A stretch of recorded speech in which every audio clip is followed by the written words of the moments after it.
In 1951, when Detroit was busy showing off big V8 engines and shiny chrome, a small company in Michigan quietly built a car that shocked America. It didn't have a V8, it didn't look aggressive, but it went on to dominate NASCAR and force the entire industry to pay attention. This is the story of the Hudson Hornet, the humble six-cylinder sedan that beat giants like Ford, Chevrolet, and Chrysler on their own turf. After World War II, America fell in love with cars. Highways stretched across the country. Gas was cheap and bigger meant better. The big three, GM, Ford, and Chrysler, ruled the market with heavy, stylish V8-powered machines. Hudson was tiny compared to them. But instead of following the trend, they asked one question. What if a car didn't just look powerful? What if it actually handled like a race car? In 1948, Hudson introduced a radical new idea called the step-down design. Instead of sitting on top of the frame like every other car, you sat inside it, between the frame rails. This dropped the center of gravity, made the car hug the road, and completely transformed how it handled.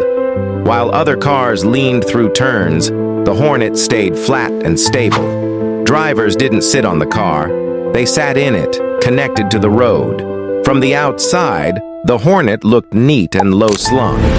Inside, it felt soft, modern, and surprisingly luxurious. Wide seats, smooth gauges with blue backlighting, and a cabin that felt more like a premium car than a race machine. But beneath that comfort was a hidden weapon, a massive 308 cubic inch inline six-cylinder engine, the largest six ever in an American production car. At first, it made around 145 horsepower, but in 1952, Hudson added the twin H-Power setup, two carburetors, dual intakes, twin air filters, boosting it to about 170 horsepower with a wave of torque that pulled hard from the moment you touched the throttle. It wasn't just power that made it deadly, it was smooth, balanced, and tough. Where the big V8s struggled in corners and broke down in long races, the Hornet stayed calm, fast, and reliable. One man saw its potential before anyone else, Marshall Teague, a hard-charging Florida racer known as the King of the Beach. Without factory support, he bought his own Hudson Hornet and took it to Daytona's Sandy Oval. With some tuning and help from Hudson engineers, Teague's Hornet crushed the competition. By the end of 1951, Hudson Hornets won 27 of 34 NASCAR races. People started calling it the car that killed the V8s. From 1952 to 1954, the Hornet ruled NASCAR with drivers like Herb Thomas, Tim Flock, and Dick Rathman. It didn't just win, it lasted. It could race for hundreds of miles on dusty tracks without braking, while others fell apart.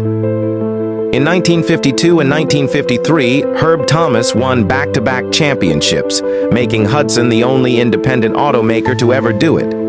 But while it was winning on the track, sales in showrooms were falling. The step-down design that made the Hornet great was expensive to build and couldn't be shared across other models. Ford and Chevrolet launched cheaper, flashier V8 cars, and the public moved on. Hudson didn't have the money to redesign, and by 1954, they merged with Nash Kelvinator to form AMC. The original Hornet died with that merger. The 1955 Hudson Hornet wasn't a true Hornet anymore, just a rebadged Nash without the step-down frame or twin H-Power. Even though Hudson disappeared, the legend didn't. The step-down design became the foundation for modern unibody cars. The Hornet proved that handling, balance, and smart engineering could beat raw horsepower. Its spirit even made it into Pixar's Cars in 2006 through Doc Hudson, the wise old race car inspired by the real Hornet. Today, only a few hundred Hudson Hornets survive. Car clubs still gather to keep them alive, their engines rumbling like echoes from another time. Some builders even resto-mod them with modern brakes and suspension while keeping the original soul alive. When a Hornet drives by, people still stop, listen, and remember the underdog that beat the giants. If you think only the biggest brands make history, remember the Hudson Hornet, the quiet sedan that made Detroit bow its head. What about you? Have you ever seen a Hornet in person or heard its story from someone? Let me know in the comments. And if you love forgotten legends like this, hit like, subscribe, and keep traveling with me through history's rarest machine.